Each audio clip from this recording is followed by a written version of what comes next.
Former Alaska Governor Sarah Palin joins us. Good evening, Governor. Hi, Greta. You know, you have to ask yourself, which one does he consider being a phony scandal? I think that this is atrocious, and it's not a coincidence that he and his spokesperson, that they're all using this term phony scandal. It's like Jonah Goldberg asked this morning, which one does he consider phony? Would it be Benghazi, where 200+ years of honorable military ethos was thrown out the window and we left our own behind to be slaughtered by radical Muslims? And, you know, does he consider it a phony scandal when we understand now that our government spies on us and then government lies to us? Which one does he consider specifically as a phony scandal? You know what I don't understand? I mean, look, I understand saying something off the cuff and choosing a bad word, and it happens to all of us, and then we regret it, and we get pounded by someone for saying it or writing it or whatever. But this was actually the fact that it was the press secretary saying it on one day when they're supposedly talking about an economic speech, when he's foreshadowing what the president's going to do, this big economic speech.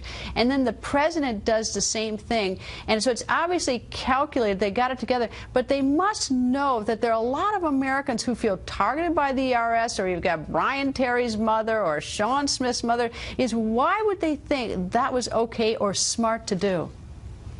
Yeah, well, again, I say it is all coordinated. These aren't coincidences. The terms that they're using and the distractions and diversions that they're kind of shoving down our throats right now. And, you know, that's pretty sad. Greta, the bottom line is something's up. And what Obama is doing right now is trying to run out the clock for some reason.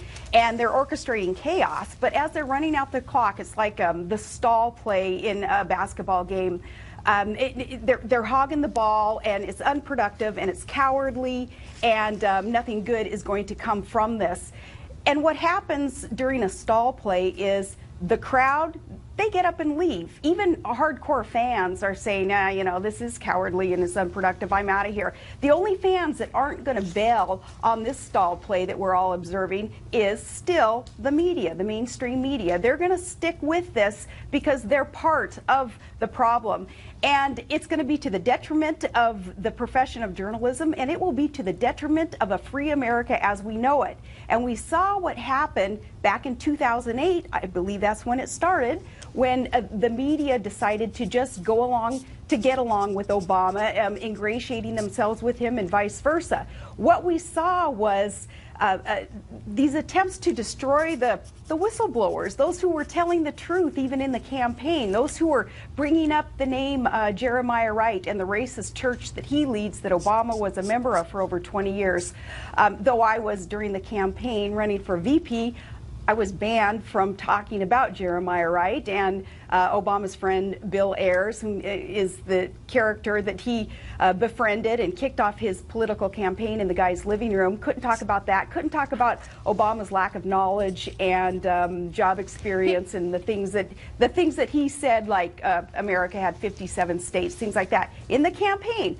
Greta, this is important for Americans to understand. I was not allowed to talk about things like that because those elitists, those who are the brainiacs in the GOP machine running John McCain's campaign at the time, said that the media would eat us alive if we brought up these things. So what did that get us, though? What that got us, this kind of complacency and a self-censoring of a campaign where we weren't allowed to tell the truth about who this candidate was, Barack Obama. What it got us was a list of these scandals. This is kind of the redneck version of one of those elitist tactics of Karl Rove, how he uses his whiteboard. This is the redneck version of a whiteboard. And on this lists the scandals that are destroying America, Greta. I'll tell you what I think is somewhat different as time goes on. Is I think that, you know, the credibility of the media, and I include, you know, myself in the media, that we're hovering around near Congress is, which is not very impressive. And I think that the American people have discovered search engines, and more have computers. And when they Google, and when they see that the president said in early May, for instance, that this tax thing was this tax targeting by the IRS was a very serious matter, and then they see that Lois Lerner takes the fifth, and now they see the president's making fun by saying it's phony, is the American people just aren't that stupid. You know, I don't think they're going to, I think at some point they're going to look at us in the media and think we're just a bunch of fools. We don't have any credibility anyway. No kidding, and they're going to rely on themselves, I would think, you know, because, you know, they're just not going to buy it. They, you know, they fact check us. Of course. course, that goes without saying. Americans are smarter than what the lamestream media is giving them credit for. They're doing their own homework, and they're figuring out the hypocrisy and the lies coming from this government. Because as you just have listed some of the problems of this hypocrisy and the lies coming from the Obama administration, I say, so what?